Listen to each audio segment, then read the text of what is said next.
Yeah. So one with tinsel and another one then with tinsel and seals fur. Then I have just what's the other one? I have then I have I think and then two on seals fur. So the first two are going to be basically for fry feeders early season, and then the last two are going to be shrimp feeders. So you'll see the difference in them. So one, so the first one I'll do is the Pearly Dabbler. So I'm actually going to tie completely different to what you see on Facebook. I'm going to go back to the original way that your man Donald McLean first tied up a dabbler, and so I'll just switch cameras here to the right.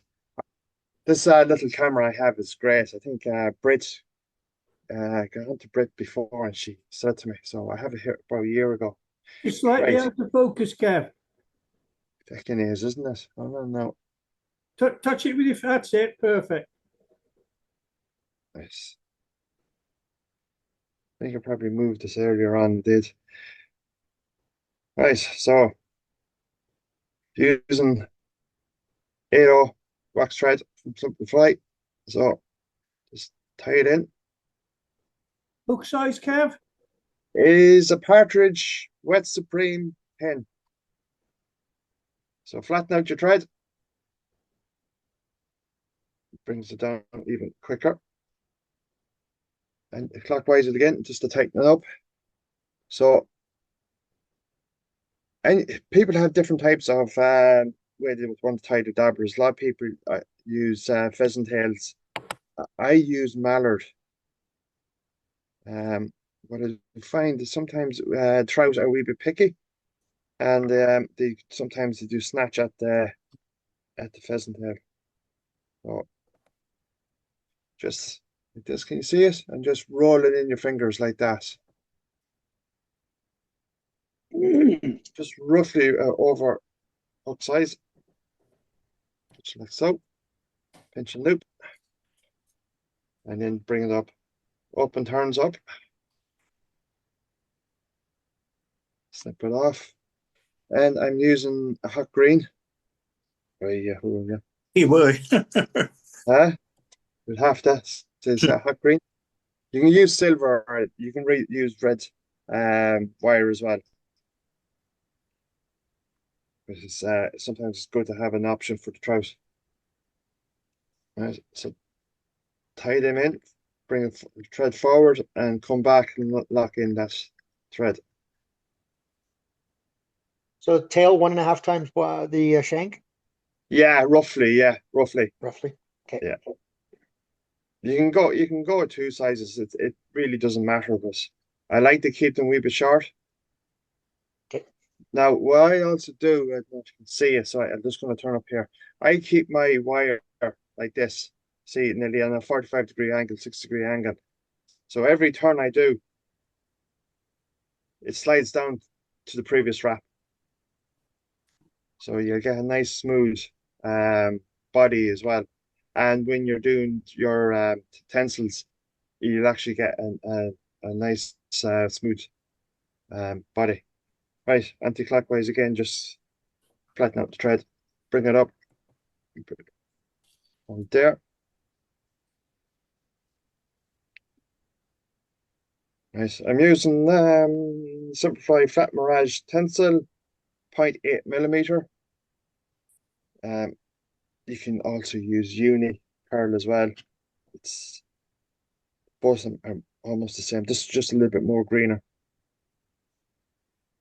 Right.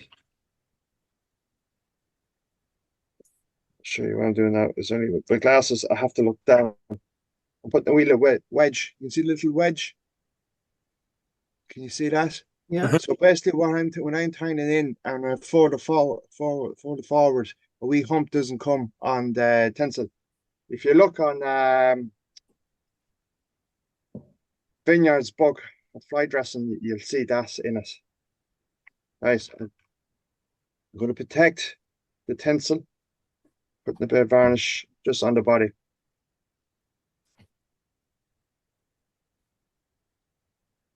One turn forward and then bring it back.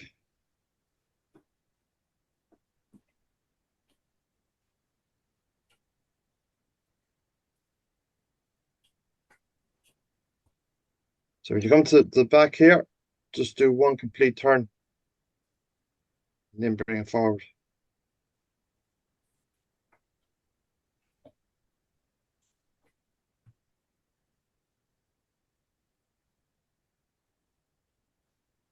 Just hit that half there.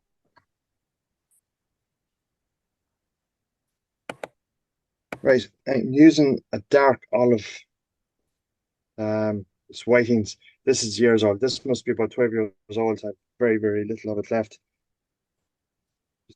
Died by a man called Lawrence Feeney. Derek, you would know him. Say again, sorry. It was died by Lawrence Feeney, this stuff. Yeah. So this is the proper, what you call it, Herbert Minor from the way it used to be. You know, nice long stems, you know, and they were kind of soft. Not like the way they are now, where they're nearly a lot bit smaller and more stiffer. So I'm going to have a shoulder hackle. So I don't do one complete turn. I'll do a turn straight down the body.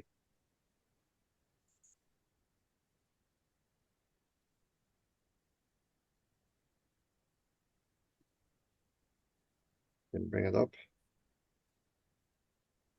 So I would divide my hook shank. Basically, I would do one at the start. Then here is, I say, the quarter. This is half again, 3/4, and then one just up at the end here before I was tied in. And that just secures all your wrappings. And the wet winters when I'm eating. Oh, this is exactly the sort of attitude that drives me crazy. Everyone just passes the buck. Just tie the in. Right. And all my flies, I always bring the hackles backwards. So when they're landing in the water, it sinks immediately. So I have a wee hen here that I've done myself, dyed myself, is dyed red.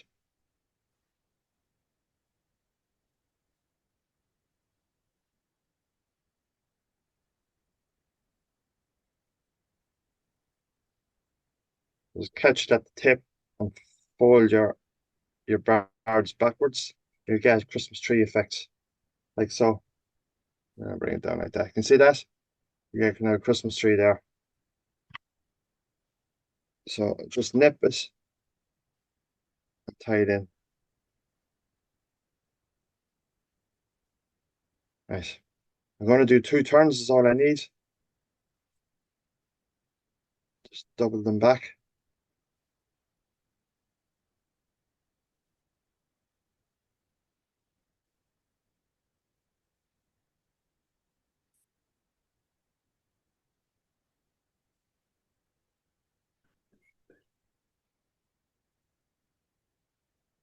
So bring your thread up to the stem, hold it 90 degrees, and it breaks the bards.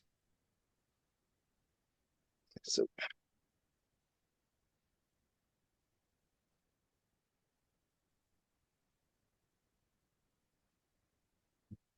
there. Right, I'm trying to get myself an even base here for the mallard. Right. You all see the bronze the what you call the dabblers these days. It's like a false beard they put everybody ties in now. It doesn't look right. So let me get this right here. A bit more on this. So bring them all out to about 90 degrees. Grab a hold of them here. Yeah. Get your hold of your rachius and pull the rachius away. You get a nice clean tear.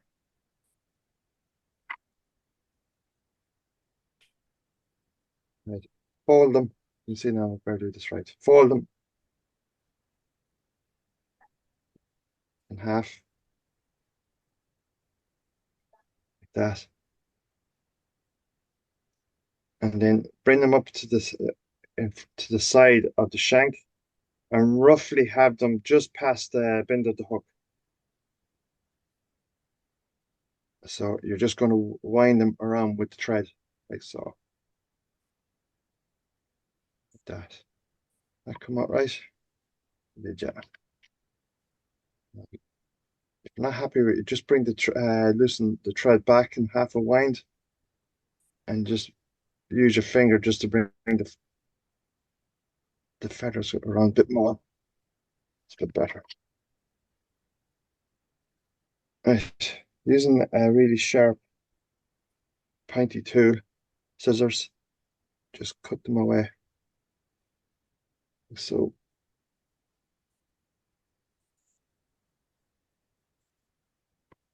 you need to get this right, because if you don't get the cuttings right, you're going to have feathers kind of around the hook high.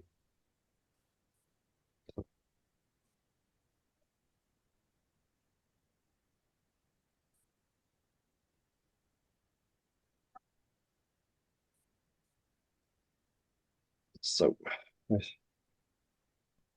Right, where is that feather gone? Disappeared. Right. Good job, Eric. Right, so go put a wing on it now. So your wing is a wee bit on the small side. Or you just need about that much.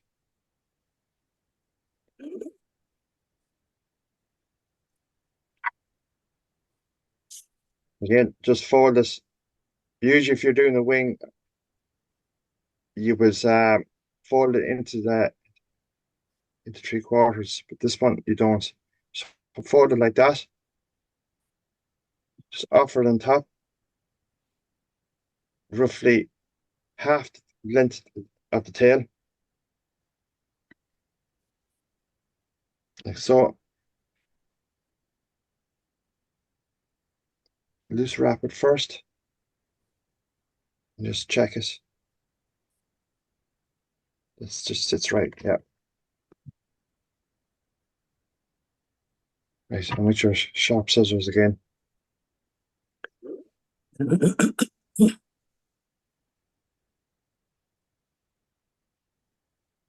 Right.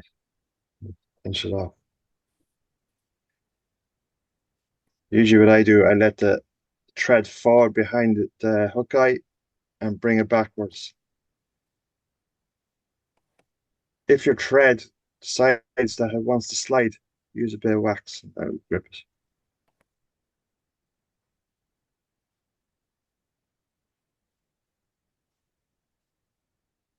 And then just whip finish.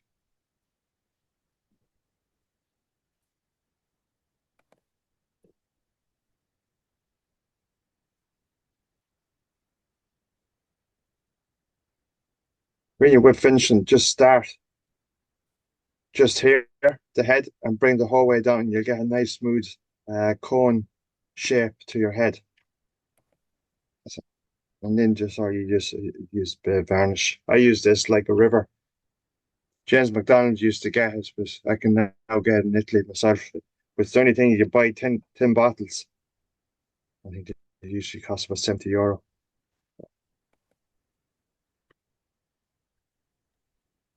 Now this is be usually either your pint fly or your middle dropper. So as you can see, it's pretty handy to actually tie. The most difficult part in that is the wing color. It's all about thread control in it. It just takes a bit of practice. And then the wing is handy enough.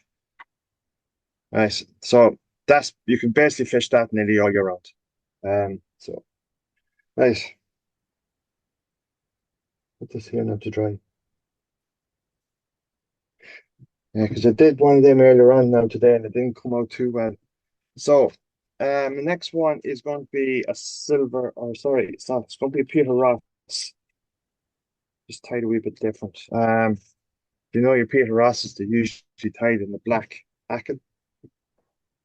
A hen hackle for your just your ornery fly, and then for your dabblers is usually but I'm going to tie it in white, white hackett. What a lot of people here are doing is that they're tying a silver dabbler on their point fly, but they're putting red at the thorax. So it's basically Peter Ross what they're doing. So same again, just 2-3 mil away from the eye. Tie it in, spin your bobbin anti-clockwise, and slice your scissors through. So, and then bring it down. Where is it? Just looking here to see where it is. That's not it. Yeah. Right, so take that off. I'm using a red thread. Have to. Right. So this thread came out. I just use 2 floss. I have a floss threader here. Just put it in there. The reason I do that, I use them is that you know the steel threaders, they actually tear the inside of the ceramics, and most of the time that's where you're going to get your breaks in the thread. So, tie that in. Little dental sticks are good. The little plastic dental sticks. Yeah, you get a wee packet from Amazon or eBay. And do you a lifetime? Yeah, You see them there. that's it. Yeah. So bring them down. Now I'm also going to use this thread as a tag because it's a fluorescent thread. Whereas is my torch. See it, as you can see, it's fluorescent. So no need of putting on another floss or anything like that. Okay, using mallard again for my tail.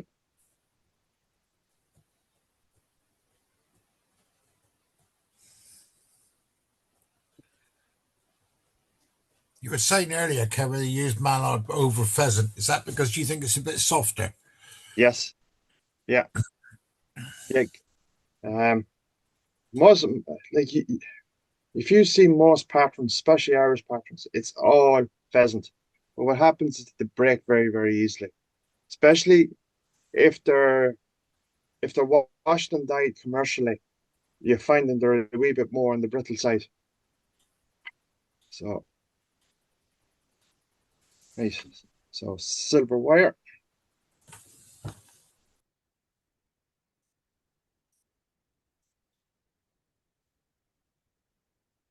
In down. Twist your threads, flatten it out.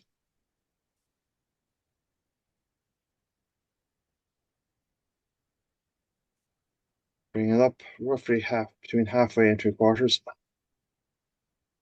And I know I have a bit of, I don't, so I'm using Simplify mirror tensile 0.8 millimeter. See it there? You see it there, lads? Yeah. Yeah.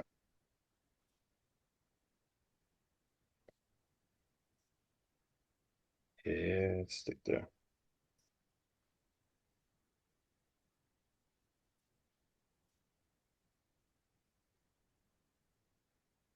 Same again, I'm going to put a little wedge, like so.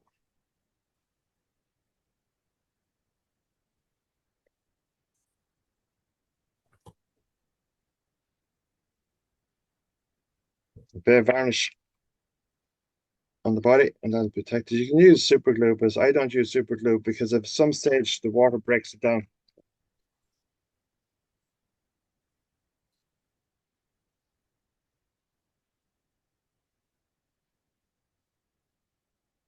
Want a full turn at the rear. Bring it up.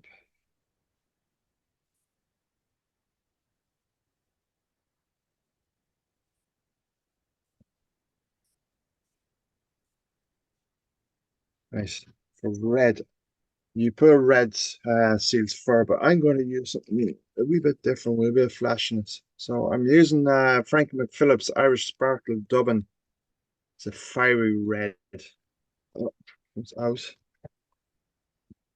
See it there. See that? No, don't know if you know that material. You see the shine in it? There's kind of a UV material in it, or reflective material.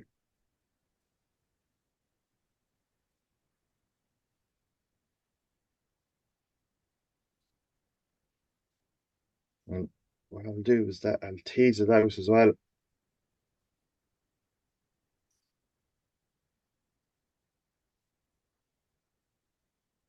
A good bit of it on.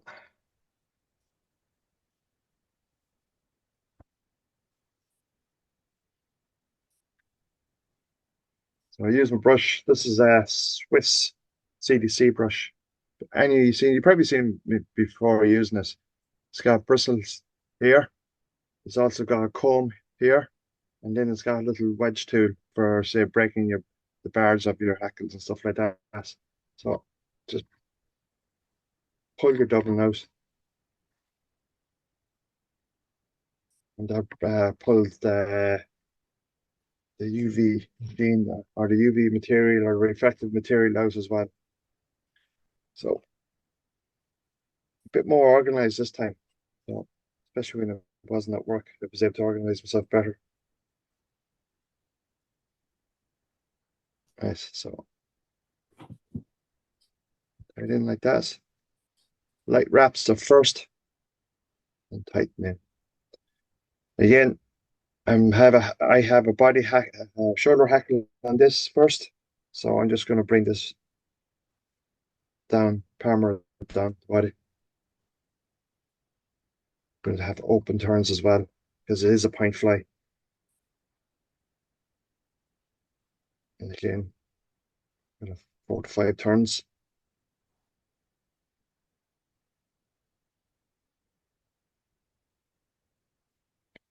Just evenly spread out.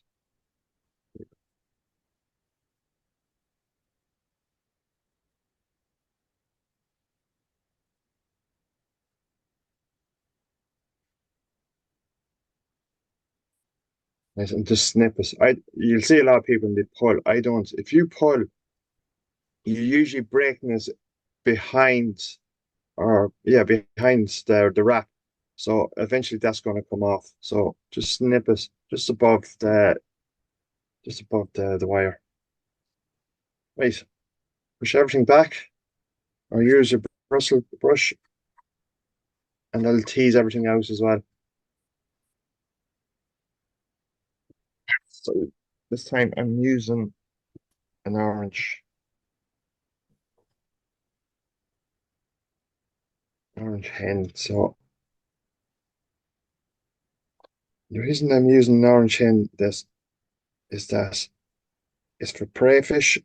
So when the fish are chasing the prey, they'll see the gills of the small fish. So, and plus this is UV as well. So again, just pull all your fibers back, have that Christmas tree effect. You can also use your hacker pliers and nip it like that, and just catch the stem and just break the feathers down. Now, if you're using a bigger feather, it's easier to do. But that's one way of dealing with it. Yes.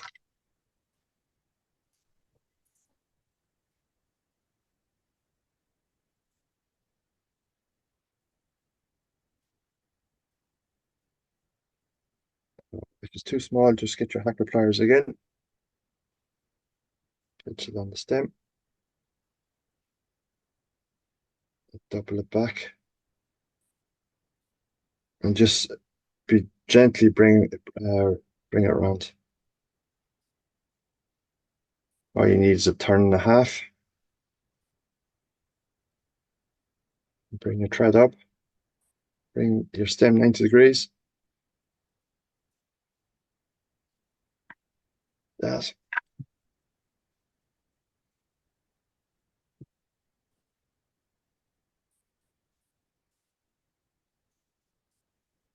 So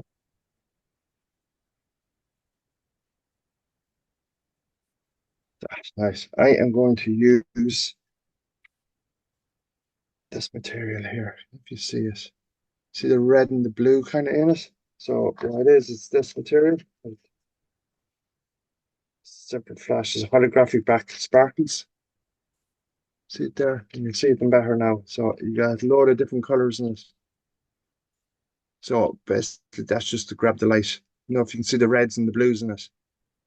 So I've been told, right now I've been told that fish like blue, especially the brown trout.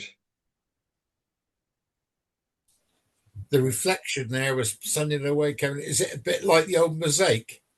Yes, yeah. It's called black sparkles. So, and then bring the whole plane back, tie it in. Now you can tie that in before you put in the shoulder hackle. Doesn't really matter. Just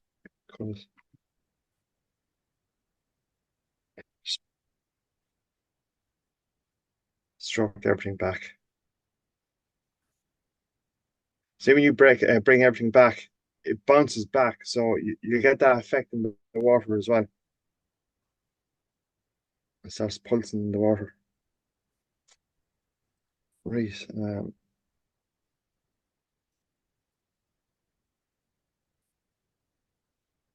Putting bronze mallard now, just prepared it here, just again bringing it out like that.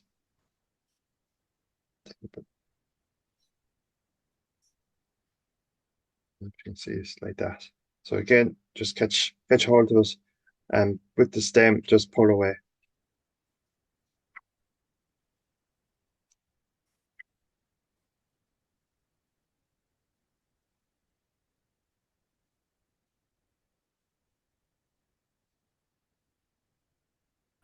A lot of people pull the feather away from the stem instead of pulling the stem from the feather.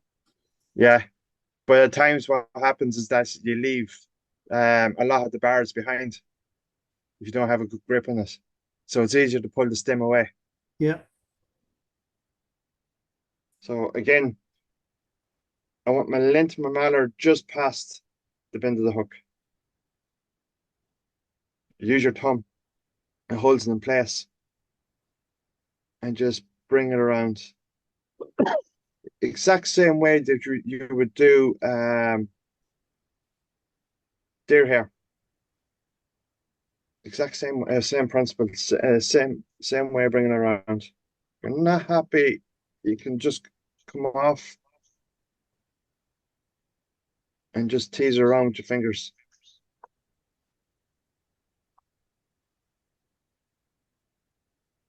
Again, you see the way I'm bringing my fingers, and you can see that the bronze mallard is pulsing back out. You'll get that same effect in the water.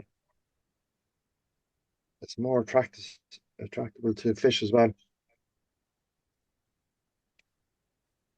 Right, I made a mistake here. Let's see.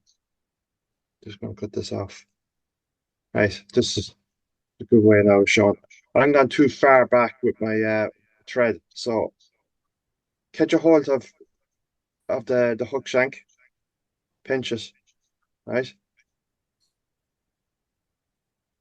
and then wind back down.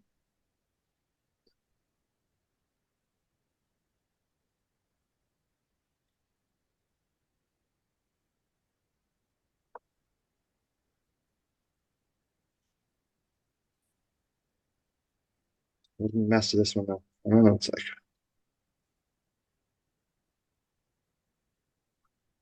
my head is way too big for it. So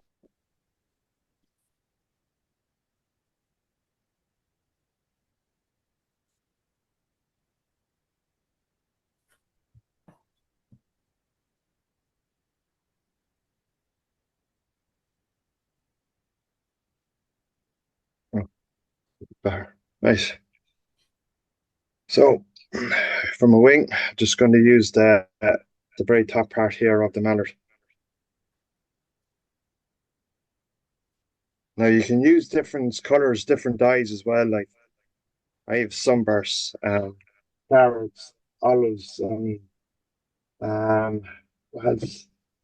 Other different colors, yellows from mallards as well. You see now, even say during the summer, you could use your yellow mallard. Fish seem to like a bit more brighter colors.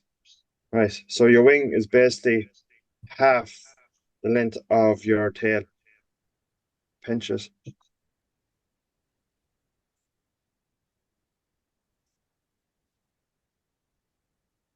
Just check when you're finished.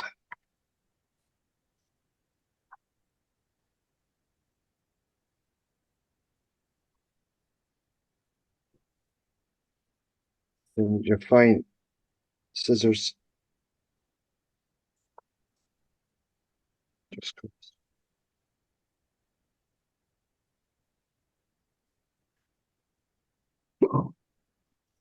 Right.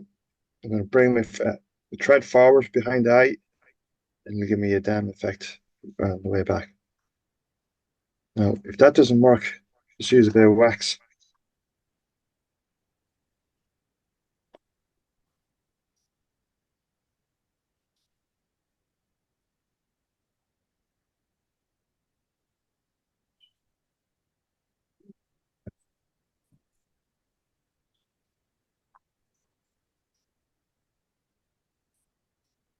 And we'll finish with your fingers.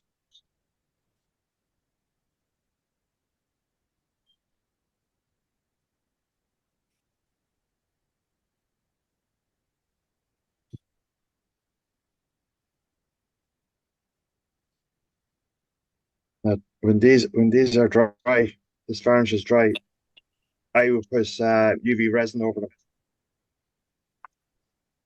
and this usually give this. What size did you tie those in, Kevin? These are all tens. Usually tens at the minute. You go tens or eights, maybe even sixes, because I do have sixes as well tied up. Just enough to see. I'm sweating here.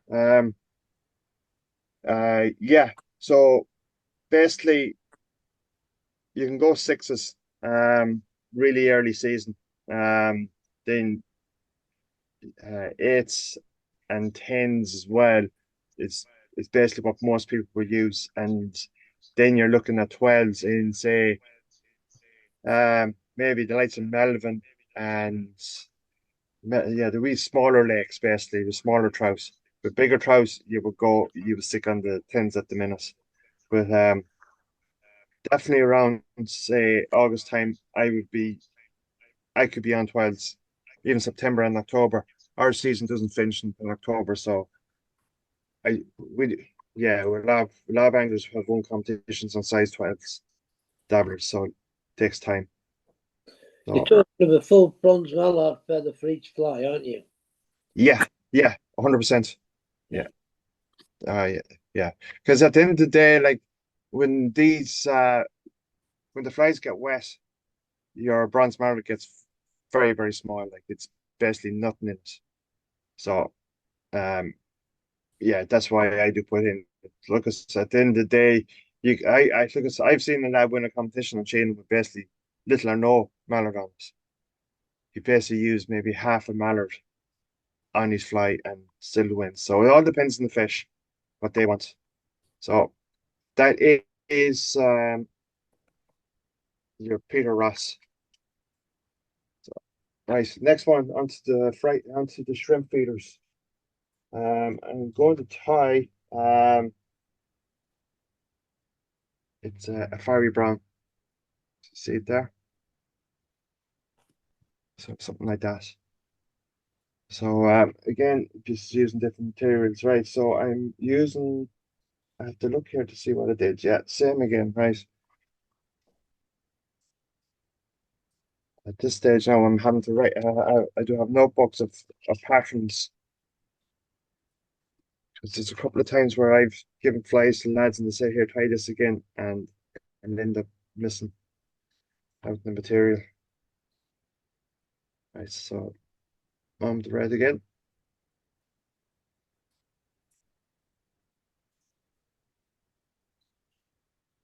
Flatten out your thread.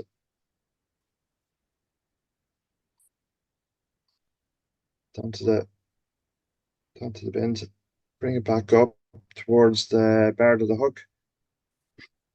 Again, onto the twisted mallard.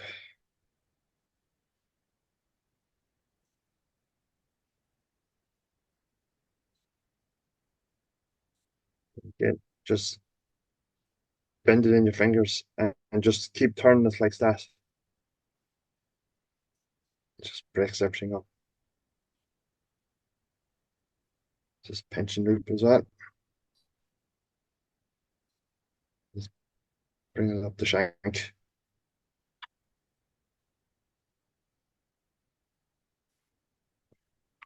Right, this time I am using Flora Bright Orange number 7. Using this as a rib.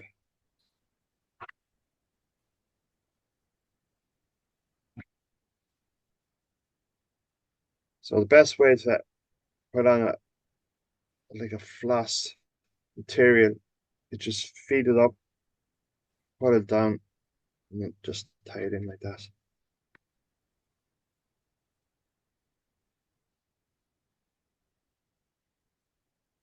This here. Right, I'm using again, this is Frankie McPhillips dubbin. You see it there. So he's a lot of different dubbins. So he has 3 different types of fiery browns in this, but I'm using the Malone fiery brown.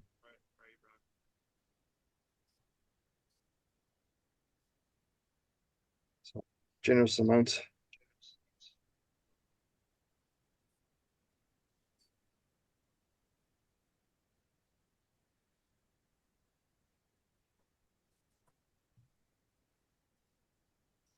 Bring it up to about 3/4.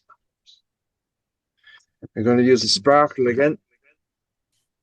This time I'm using the number 6 from the Irish Sparkle Fiery Brown.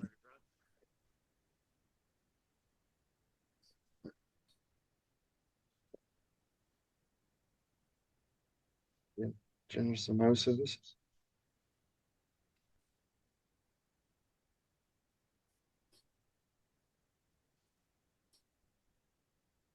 So get your bristle brush again, your Velcro, and just tease it all out.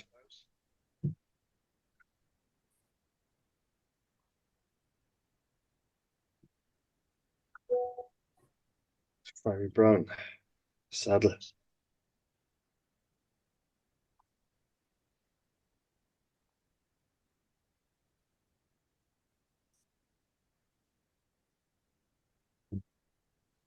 Just put the seat. Yeah, it is.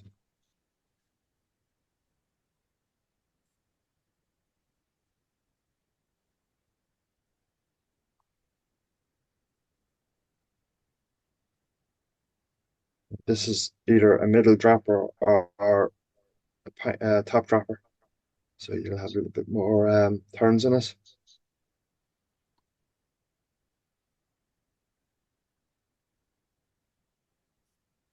Can I ask a quick question there? Yeah, So from Canada, we don't tie a lot of this style. I mean, I do, but a lot of Canadians don't tie a lot of this style of fly. So you just mentioned it twice now about the amount of wraps depending on what dropper position. yes. What is that like why? So it's a 3 fly cast. So basically your point fly is going to be your slimmer fly in your cast. And then your top dropper is a little bit more bushier. And then your bob fly is more of your attractor pattern. So basically when you cast out and you pull back 6 times, you lift your rod tip up and you bring your flies up to the surface. So they basically just skate across the top of the water. So that fly is actually making a wake on the water for the fish to come up. Okay, now I understand. I wasn't quite sure, but I get it. Okay, Yeah, thank you. no worries. So again, everything back, or just use a brush for brush and just pull everything back.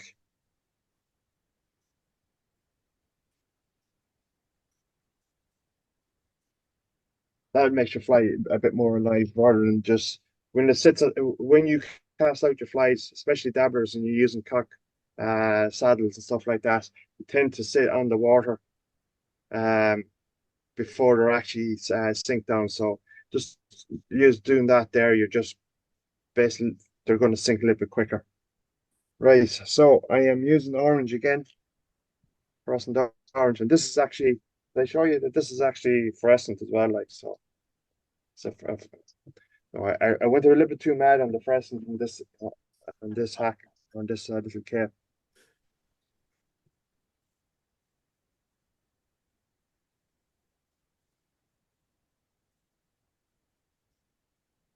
So like when we're fishing, especially this type of a pattern, we're fishing very, very close in around islands, in around the shore. So it's basically mating season for shrimp at the minute. So the trout will be in on top of them, feeding on them. So an orange is a good attractor color for them. So, yeah.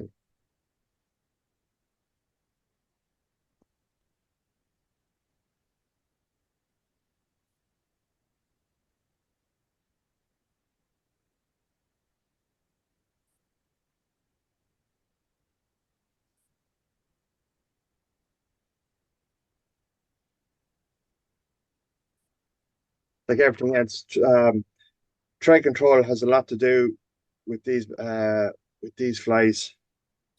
Is that like when you're tying them, you kind of have to kind of see the fly in the bare hook, and you're basically tracing them. It kind of helps you because sometimes you can kind of either get carried away with too many thread wraps.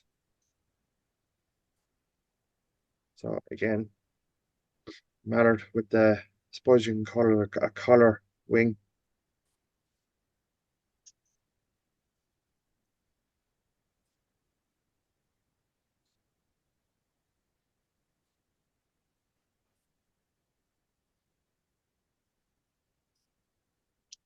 In just half it. So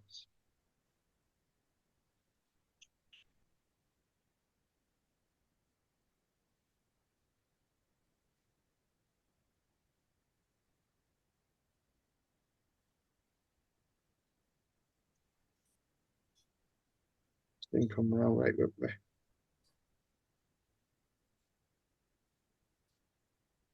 That's the way Laurie Finney used to do it. It is, yeah. It is.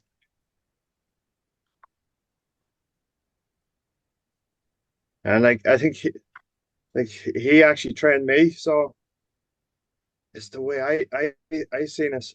But it is actually the best way of doing this.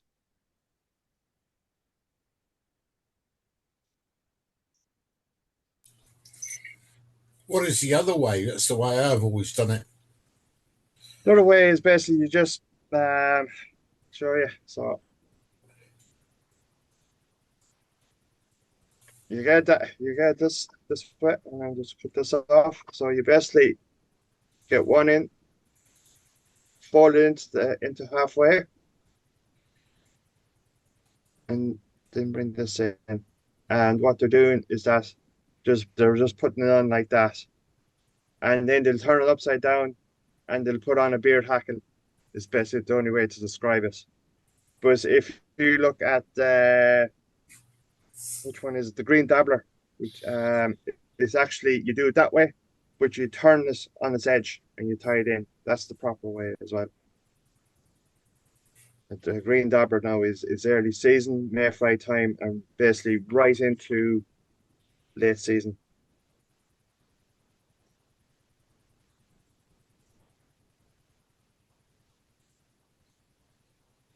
Doing it this way, it shrouds the pattern, doesn't it? It does, yeah, yeah.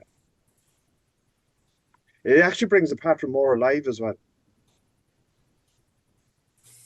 But it takes more time to do it.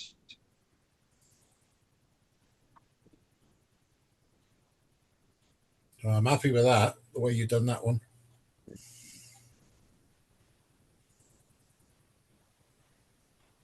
So the best of the whole fly, it's just it's more alive than anything else. So you're not worried about hiding in the body a bit on the underside when you shroud it like that? No, the mallard will go very small when it gets wet. Oh, okay. Yeah, and it'll pulsate a lot with that with because Yeah. how fluid it is. Yeah, yeah. Okay.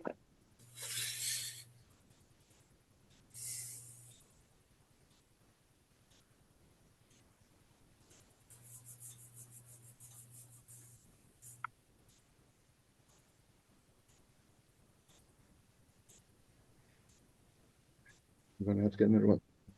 You used the one that I was supposed to use.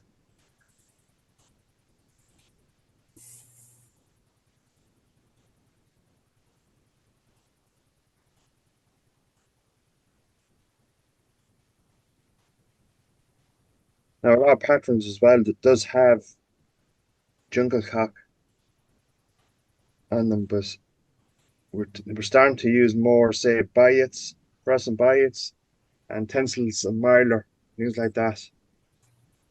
You just can't go along and buy jungle cock for was €120 at the £120 at the minute. But you can also use synthetic jungle cocks. I know we use them in Simplify. We have their own brand, and then there's another company, Lakeside, or not, they're not Lakeside now, but it's basically Petty Bonner in Ballina. He's a tackle shop, and he has his own range of flies, Irish flies.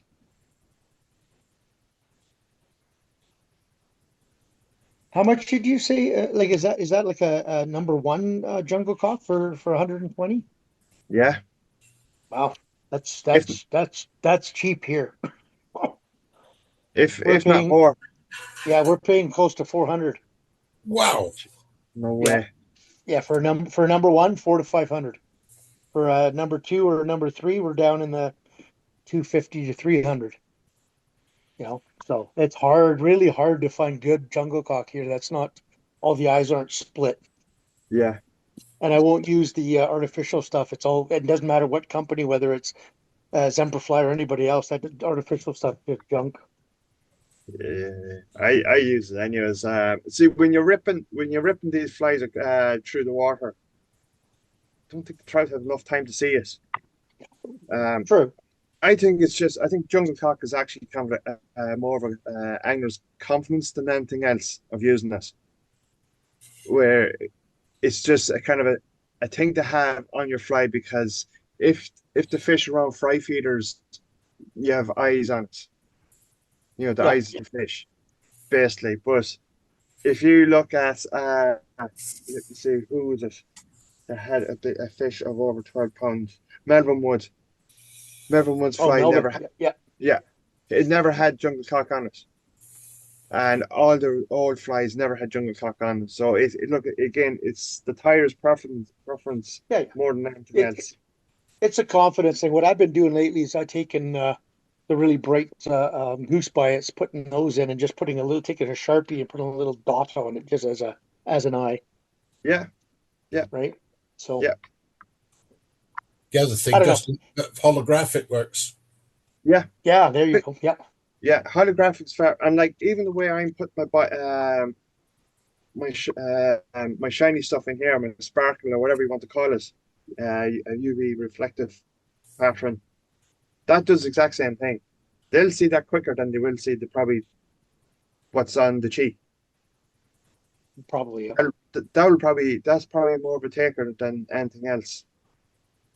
That's my thing. I very, very rarely put on jungle socks. I think it's just a gimmick.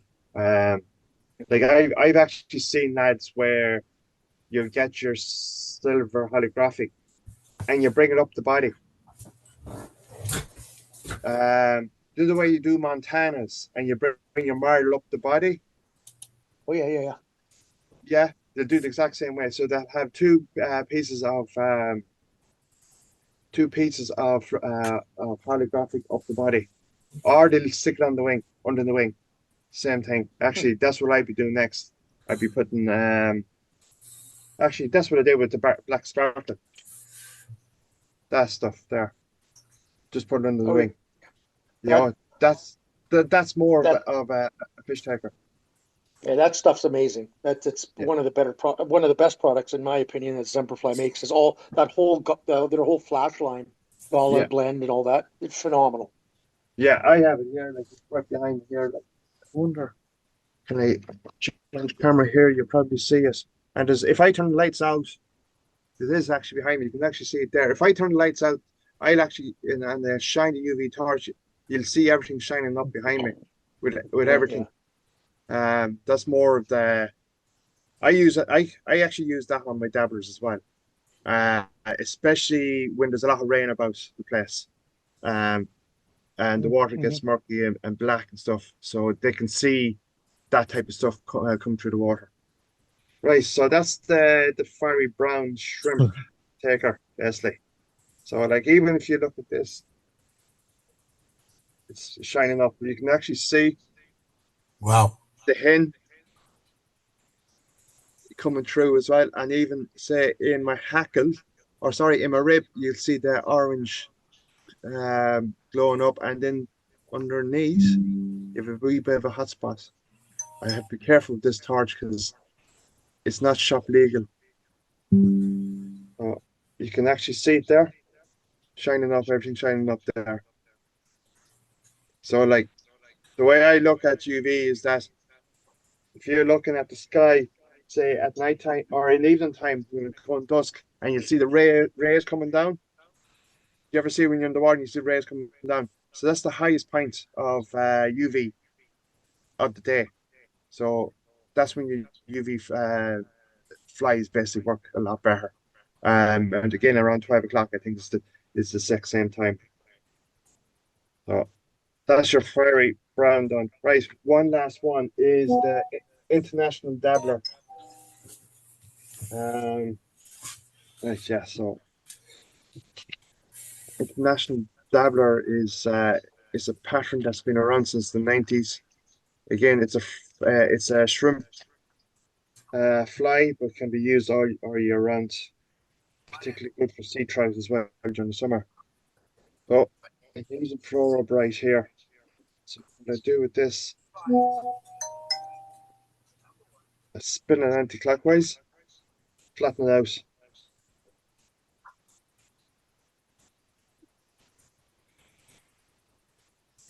And bring it up,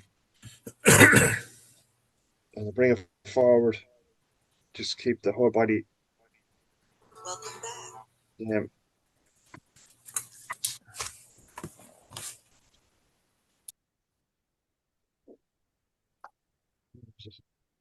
Yeah, I should have started what I'm doing first. It's this one. See it there. It's hard to see it, so it'll be something like that.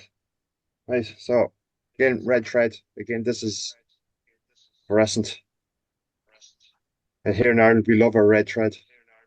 And then if you look into an Irish angler's box of flies, you'll see red in the majority of his flies. Beige is another good color, especially on the Iron, which is only about 5 minutes up the road here from me.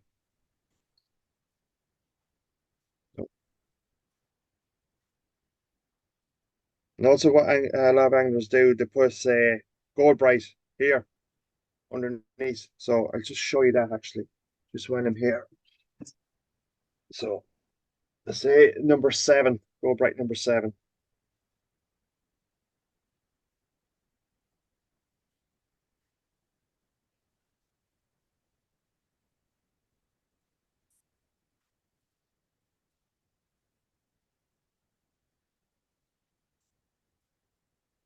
So what to do is like say half the shank.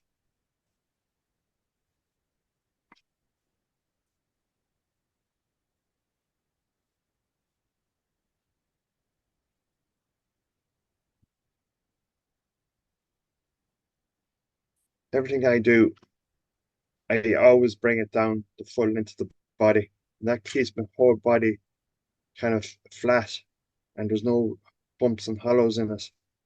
Well, major ones. So then you just get your,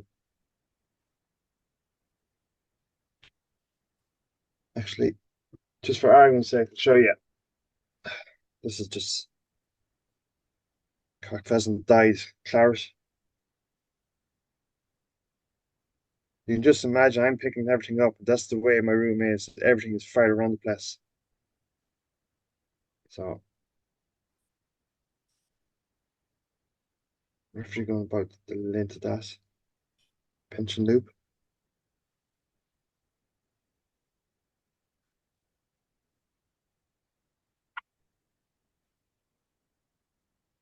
And I'm using hot yellow PTC wire. You can see it there. That's probably more popular than gold wire on patterns, especially on, say, a summer's day or something like that when the light is really shining, or the sun is shining. That'll just pop out. Right, so this. So I'm using,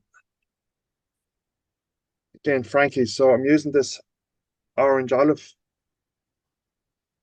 I think when he actually tied this, it was for Melvin, and I think I am right in saying that it was for the Irish ladies team.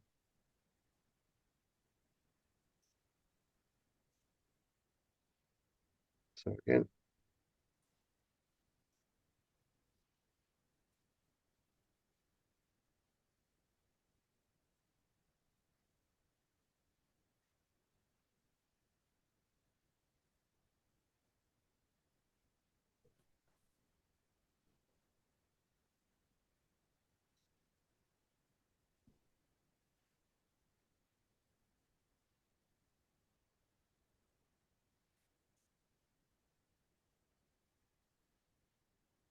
you can tease all that out.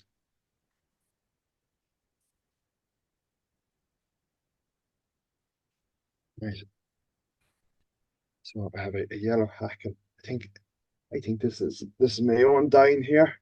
I think it's fluorescent, bit of fluorescent in this. No, there isn't actually. But it's usually what I do if I was dyeing it, I'd put a small wee bit of fluorescent orange and then dye it with orange then. Give it a little bit of a different color to it.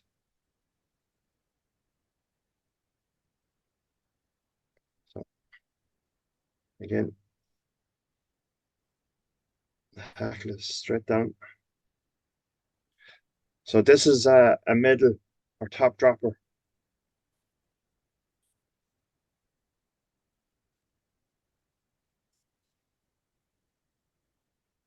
Probably hear my dog going nuts. You want to go for a walk? Somebody at the door that she doesn't like. More than likely it's the brother-in-law she doesn't like. That's gonna pop, isn't it? Yeah. So, right, I am using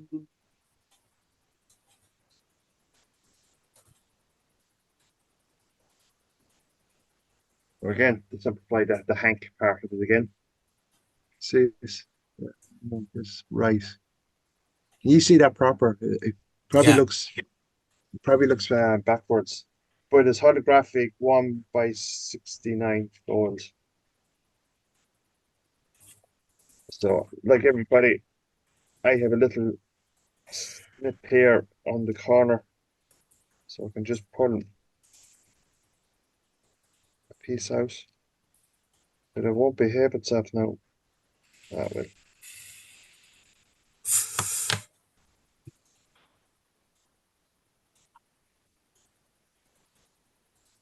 Just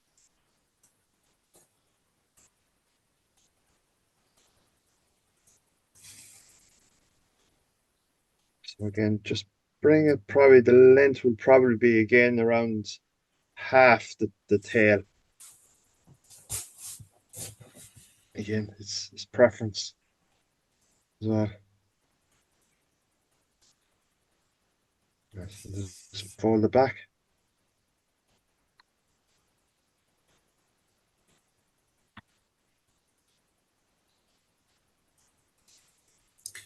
Is this one of your killer flies on a hot, bright day? Is it? Yeah, this be early season now. I'll fish this basically right from the start. I'm no more than not even probably in 3, 4, 5 foot of water fishing with this. So it's basically just your targeting fish is basically on the shrimps from day one, and it's more suited to Loch Melvin where they like the bright flies. So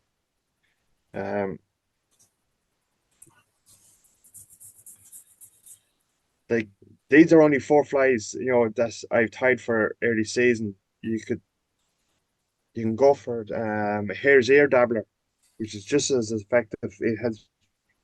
That's in Dennis Moss's book. He mentions that he actually uses for rainbows, and then he uses it on the carp. I'm gonna have to get over and fish the lakes in Ireland one day. Oh yeah, come over tomorrow.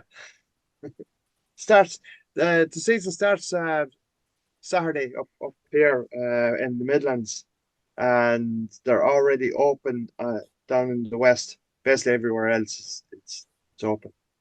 So what you have here is that the Midlands is actually is managed water.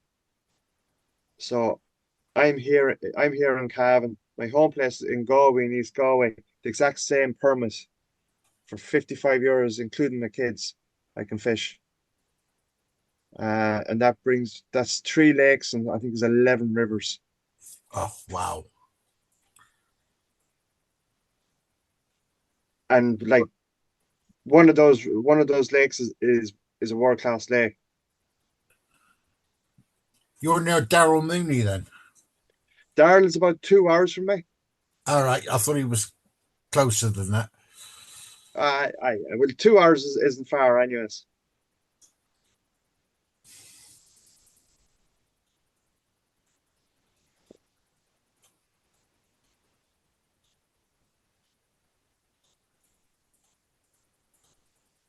Well, in Canada, I can throw 2 hours. Huh? In Canada, we can throw for 2 hours. It's 4 days to drive across our country. And that's if you're driving 24 hours a day. Yeah.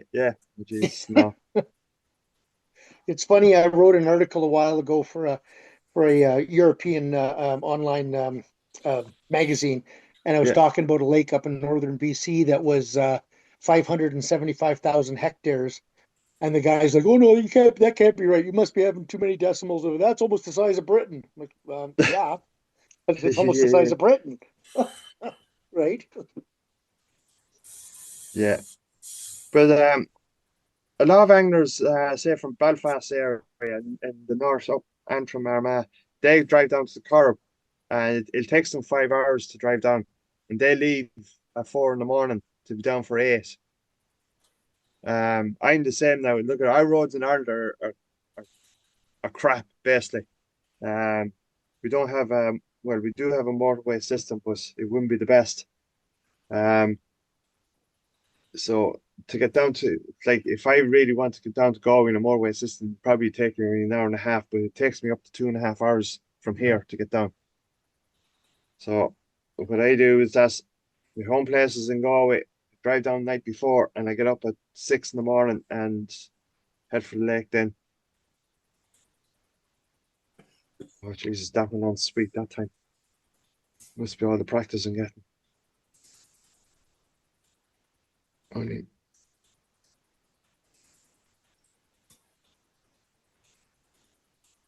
And the thing is that when you put it on once, yeah, and you don't like it, you can unwind your thread again. It actually sits better the second time when you put it on.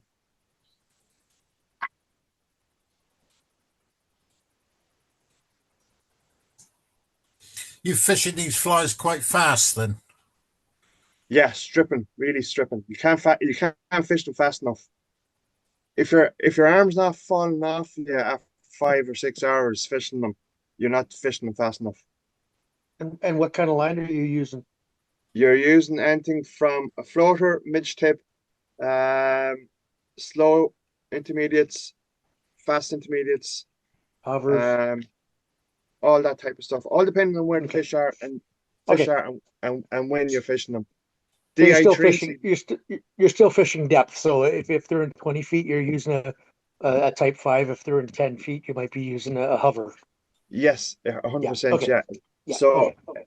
and it depends on weather conditions as well. So at the minute, we're actually getting a proper winter here, plenty of storms and plenty of cold and rain. So the fish may be a little bit deeper than normal. If at the minute if it's really, really cold, we'd be using streamers, stuff like this. That's what it was. See, stuff like that, real little sunkers. So when it's really, really cold, that's what we'll be using, and they'll be on DI3s, DI5s. Can you put that lower? We can't see that on the sorry. thing. Yeah, there you go, right there. There Okay, you go. So perfect. that's Beautiful. definitely, say for start of season, that's what we'll be using. Because it has been cold here in Ireland and we've had plenty of storms. So, but if there will be fish on the shores, on the islands.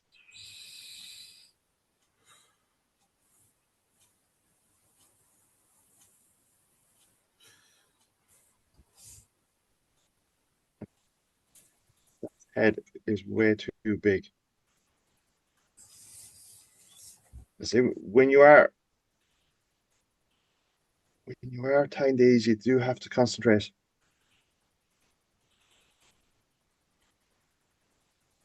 Was that a nice way of telling us to shut up? No. Great way of me telling you to shut up. But when you're from Ireland, yeah, you have a gift to gab. And I haven't seen anybody today, only my wife. So What do you do then? me, I work in the garage, driving cars and doing deliveries and stuff like that. I'm retired army.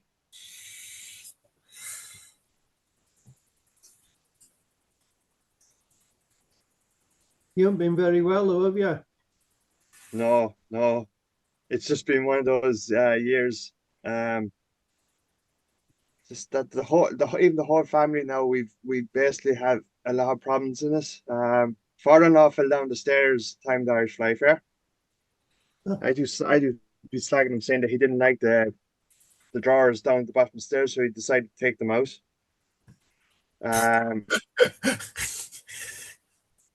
That doesn't go down well at times. Is he all right? Yeah, he's grand now. Yeah, first sign So of I fell fighting. down the stairs here a few years ago and broke me coccyx. The way I lasted on the bottom, I was in pain for months.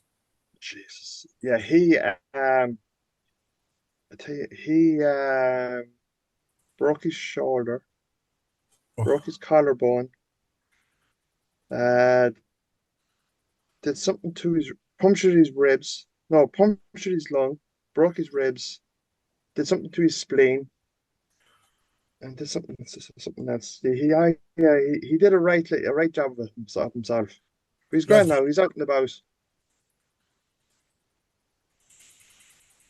So I'm an absolute ham to that fly. But anyway, we'll sell fish. The fish won't mind. So I need my lighter. There you go, my silk cut lighter. Robbed it from my wife. She doesn't use it.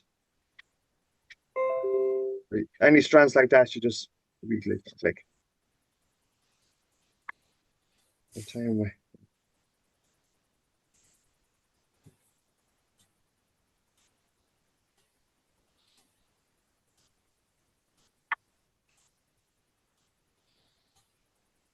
Yeah. I made a hams of that, but the two I did here. Here. See them there. They sing, don't they? God. Yeah. Yeah, but it doesn't matter. At the end of the day, I've some of my worst flies have caught fish, and some of my really fantastic looking yolks. They basically just looked at them. Ignore them. So Yeah. Yeah. Too good to eat. yeah, so that's them basically. I'll take pictures of these. I'll put my what you call it, a UV resin on these now tomorrow morning, and a bit of varnish, and to be dried in, and I'll stick them up tomorrow evening. But yeah, I remember doing a dabbler years and years ago, and I was actually on duty in Athlone, and the BOS or the sergeant in charge was having a fishing competition on a Sunday, and he wanted dabblers done. He wanted done them in an hour, so I did them, and I actually flew with them. It was about 3 o'clock in the morning. My last turn, I actually kind of shortcutted this, so the turn was actually the silver was actually underneath the body, and he actually won the competition on them. So when he wanted me to tie him again, I did him actually with no rush, did him proper. The flies never worked. So that's just to show you that the neat, tidy stuff does not work half the time. Where the fish like the rough or the something that's not right with the flies to take them. So yeah, I think that's it. They're the 4 flies. That's the only reason I did 4 flies, because it would take an hour and 15 when you're yapping to them. Thanks, Kev. Stuff. Yeah, that was great, Kevin. Thank you.